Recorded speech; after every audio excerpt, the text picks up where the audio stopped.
ನಮಸ್ತೆ ಎಲ್ರಿಗೂ. ಇದು ಮಂಗಳವಾರದ ಈವ್ನಿಂಗ್ ಲಾಗ್ ಆಗಿರುತ್ತೆ. ದೇವಸ್ಥಾನಕ್ಕೆ ಹೋಗಿ ಬರೋದು ಸ್ವಲ್ಪ ಲೇಟ್ ಆಯಿತು, ಅದಕ್ಕೆ ಅಂತ ಹೇಳಿ ಮನೇಲಿ ಸ್ವಲ್ಪ ಕಾಯಿ ಟೊಮೆಟೊ ಇತ್ತು, ಅದನ್ನು ಹಾಕ್ಕೊಂಡು ಚಟ್ನಿ ಮಾಡೋಣ ಅಂತ ಹೇಳಿ ರೆಡಿ ಮಾಡ್ಕೊತಿದ್ದೀನಿ. ಅದಕ್ಕೆ ಅಂತ ಹೇಳಿ ಗ್ಯಾಸ್ ಮೇಲೆ ಒಂದು ಕಡಾಯಿ ಇಟ್ಕೊಂಡು ಅದಕ್ಕೆ 1 ಸ್ಪೂನ್ ಆಗೋಷ್ಟು ಎಣ್ಣೆ, 1 ಎಸಳು ಬೆಳ್ಳುಳ್ಳಿ ಹಾಕ್ಕೊಂಡು ಒಂದು ಸ್ವಲ್ಪ ಹಸಿಮೆಣಸಿನ್ಕಾಯಿ, 1 ಈರುಳ್ಳಿ, ಈಗ ಕಟ್ ಮಾಡಿರೋವಂಥ ಟೊಮೆಟೊ ಮತ್ತು ಹೀರೆಕಾಯಿನ ಹಾಕ್ಕೊಂಡು ಸ್ವಲ್ಪ ಹುಣಸೆಹಣ್ಣು, ಸ್ವಲ್ಪ ಜೀರಿಗೆ, ಮೆಣಸು ಹಾಕ್ಕೊಂಡು ಒಂದು ಚಿಟಿಕೆ ಆಗೋಷ್ಟು ಅರಿಶಿನ, ಸ್ವಲ್ಪ ಉಪ್ಪು ಹಾಕ್ಕೊಂಡು ಚೆನ್ನಾಗಿ ಬಾಡಿಸಿ ಲಿಟ್ನ ಕ್ಲೋಸ್ ಮಾಡಿ ಟೊಮೆಟೊ ಸಾಫ್ಟ್ ಆಗೋವರೆಗೂ ಬೇಯಿಸ್ಕೊಂಡು ಅದಕ್ಕೆ ಒಂದು ಸ್ವಲ್ಪ ಕೊತ್ತಂಬರಿ ಹಾಕ್ಕೊಂಡು ಆರಕ್ಕಿಡೋಣ. ಇದಕ್ಕೆ ಕಾಂಬಿನೇಷನ್ ಆಗಿ ರವೆ ರೊಟ್ಟಿ ಮಾಡೋಣ ಅಂತ ಹೇಳಿ ಒಂದು ಬೌಲ್ಗೆ 2 ಕಪ್ ಆಗೋಷ್ಟು ಚಿರೋಟಿ ರವೆ, ಸ್ವಲ್ಪ ಉಪ್ಪು, ಒಂದು 1/4 ಕಪ್ ಆಗೋಷ್ಟು ಗೋಧಿ ಹಿಟ್ಟನ್ನ ಹಾಕ್ಕೊಂಡು ನೀರು ಹಾಕ್ಕೊಂಡು ನೀಟಾಗಿ ಮಿಕ್ಸ್ ಮಾಡಿ ಒಂದು ಹಾಫ್ ಆನ್ ಅವರ್ ನೆನೆಯಕ್ಕಿಡೋಣ.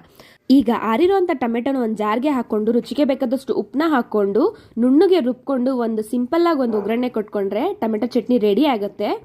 ಇದಕ್ಕೆ ರವೆ ರೊಟ್ಟಿ ಅಂತೂ ತುಂಬ ರುಚಿಯಾಗಿರುತ್ತೆ. ರವೆ ರೊಟ್ಟಿನ ಈಗ ನೀಟಾಗಿ ಬಳ್ಕೊಂಡು ಹೆಂಚ ಮೇಲೆ 2 ಸೈಡು ಬೇಯಿಸ್ಕೊಂಡ್ರೆ ರವೆ ರೊಟ್ಟಿ ಕೂಡ ರೆಡಿ ಆಗುತ್ತೆ. ಈ ರೆಸಿಪಿನ ಟ್ರೈ ಮಾಡಿ.